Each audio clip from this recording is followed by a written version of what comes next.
Obviously, the kid was removed from the home, and Brandon bounced around foster care for 14 years, and he never landed in a permanent home. All these foster parents, they didn't want to adopt him. They didn't like dealing with his issues, and he just kept bouncing around and became a product of the system. And actually, at age 17, he got a girl pregnant, and then that kid went straight into foster care.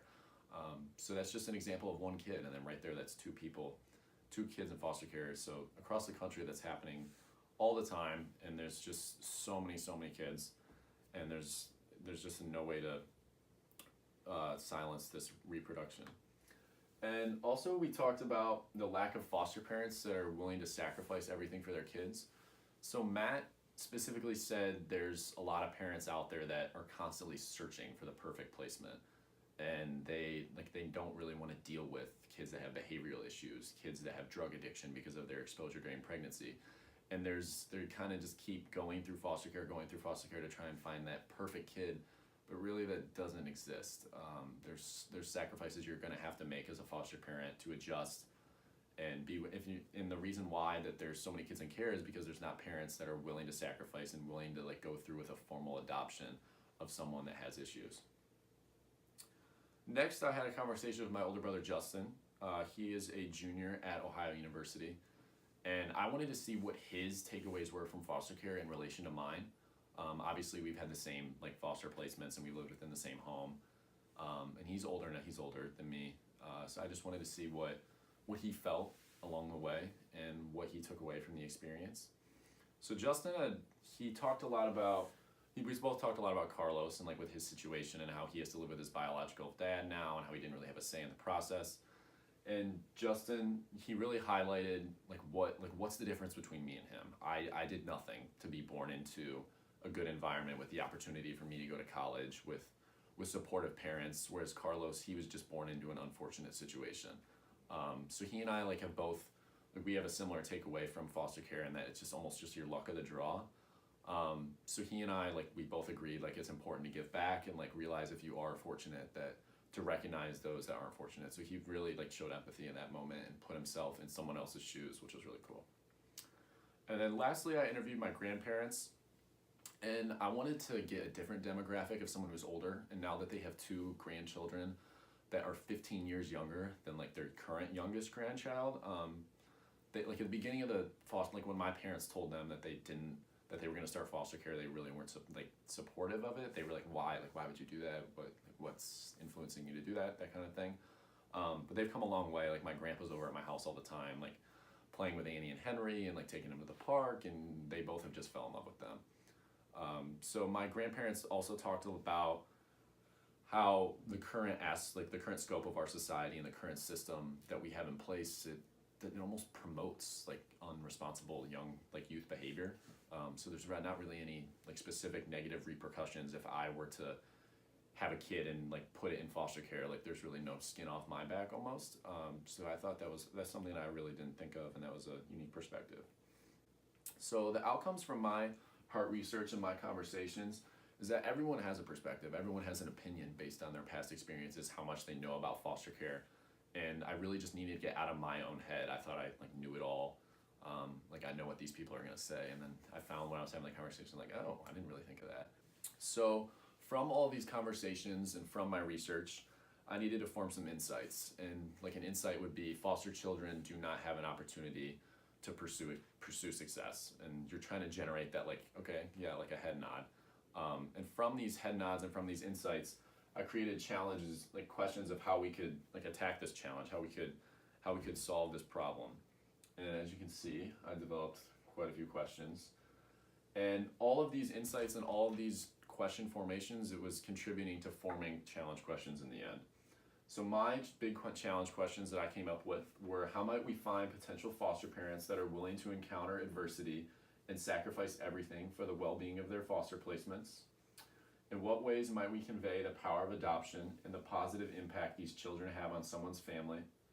What might be all the ways to have privileged children develop a sense of empathy for those who are less fortunate? How might we develop empathy for biological parents that have kids in foster care? So those were just the big picture ideas that these problems, they're not gonna be solved overnight. These are tough. That's why they're challenge questions. There's so much that goes into these. So then from these challenge questions, I needed to develop some ideas as to ways we could fix these problems.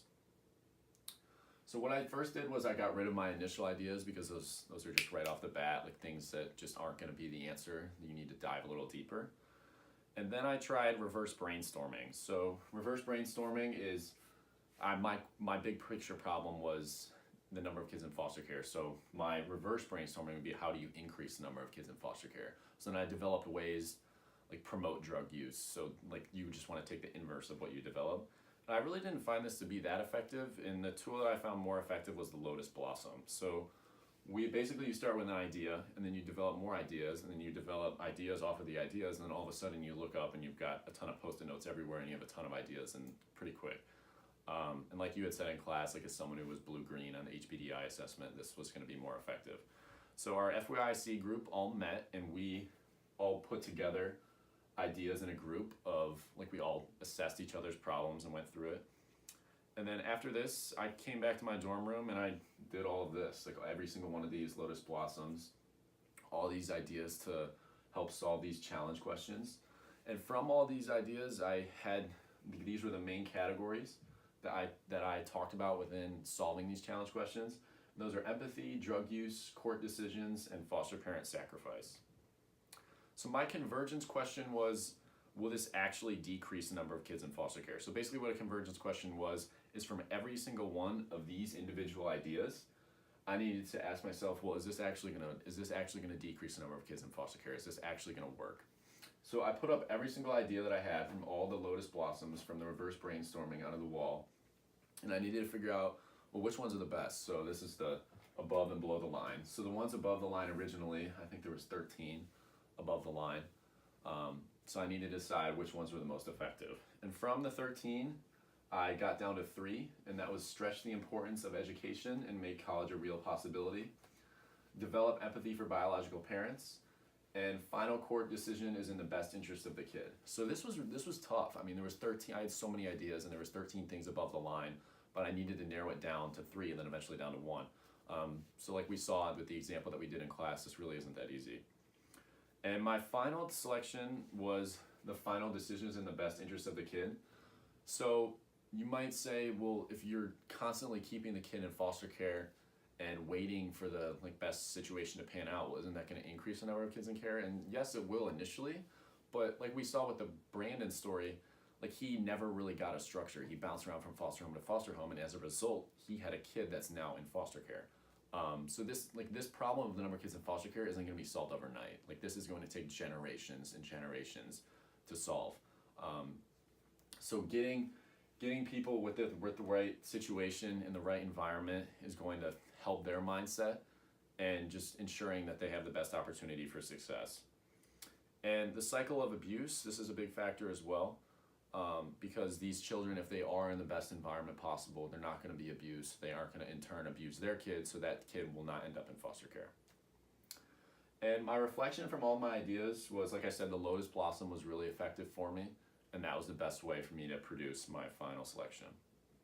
And the last 2 steps of the process can kind of be combined into one, developing and implementing. And as an 18-year-old college kid, I can't really implement my final selection with about the number of kids in foster care, just because who I am. So to develop, I developed a prototype, and it's important to note I really didn't recreate anything for this.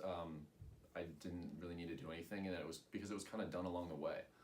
So originally I started out with this mindset that from my initial interviews that it's the fault of the parents, the biological parents. It's almost just poor decision making on their part. And why there's so many kids in foster care, it's because of your drug use. It's because you abuse your kid. Obviously that's why there's kids in care. But from my interviews and from talking to Matt, and specifically my mom, I realized that there's a lack of empathy for biological parents, and that they've been through a lot when they were kids. They were maybe even foster kids themselves. So you need there's a different way to approach that problem. And I also wanted to. I started off by just improve the quality of foster homes. Make sure that there's not 20 kids in one home at a time.